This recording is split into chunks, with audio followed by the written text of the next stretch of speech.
1021. Welcome back to the show. Dr. Jason West joining us now. And there's a study that we are suffering quarantine fatigue. And I got to tell you, I don't think we need a study for that even. I think we're aware of it. I think I hear from you daily about the level of fatigue.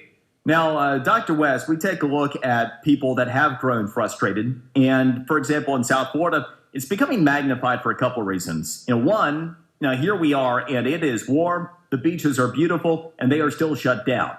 And two, the rest of our state, this side of Broward, Miami-Dade, and Palm Beach County, are open and able to participate in things like the beaches. So what are your concerns at this point, your thoughts about people becoming fatigued? Well, I think the biggest thing is you just got to get creative. And what I mean by that is you have to find something that's filling the void. Otherwise, you look at the walls, you're shut up, feeling like you're in a closet, and it's hard on you emotionally. It's hard on your getting out of your routine, and it's just really getting to people. Yeah, no question about it. And you add into it the stress that comes along with so many people being out of work and people that don't know if their businesses are going to be there on the other side. How do you try to, when you have so little control over so many things that matter a great deal to you and you feel cooped up, how is it that you can try to overcome that type of situation in the day-to-day? Well, what I'm recommending to people is to, try and get yourself on a schedule, find something that will help fill your need for activity. And I tell people it's okay to be active, just be within the guidelines of social distancing and stuff like that. But now would be a good time to pick up reading or meditation or exercising not within 6 feet of people. Getting out in the sunshine is really helpful. Yard work is a good place to start, but we have to do something or we're going to drive ourselves crazy. Yeah, and I ended up seeing a father and son playing catch a couple days ago, and it's like, that's it right there. You get out with your family, throw a baseball around, throw a football around. I got to think that can go a long way. In addition to the basketball, I know some people have been using the court since that's been opened up and available.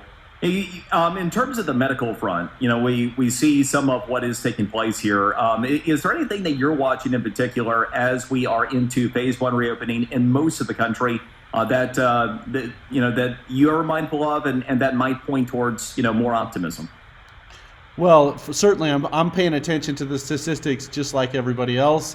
And then I'm telling people, look, this is a great wake-up call to get your immune system in shape. Vitamin A, vitamin C, vitamin D, and zinc are really good things to help protect your body against the virus.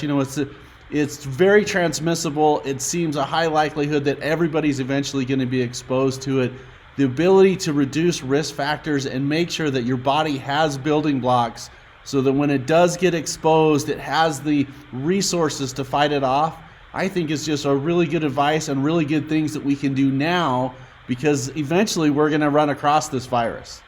Well, and to your point, heck, we might have already done it. And so we had new data presented by the Florida Department of Health yesterday that suggested as many as 171 Floridians may have had COVID-19 as early as January 1st, because what they found out in going through data and health records, those residents, the 171, were treated for symptoms very similar to COVID-19 in January, and then they later tested positive for the virus once the testing was rolled out in early March. So Lord only knows what we're going to learn before it's all said and done. Well, Dr. West, thank you very much. Always appreciate the time and the information. You're certainly welcome, and stay safe and stay healthy. For sure. That is Dr. Jason West. And we'll be right back with Broward Sheriff Gregory Tony. Cover a lot of territory that's been in the news.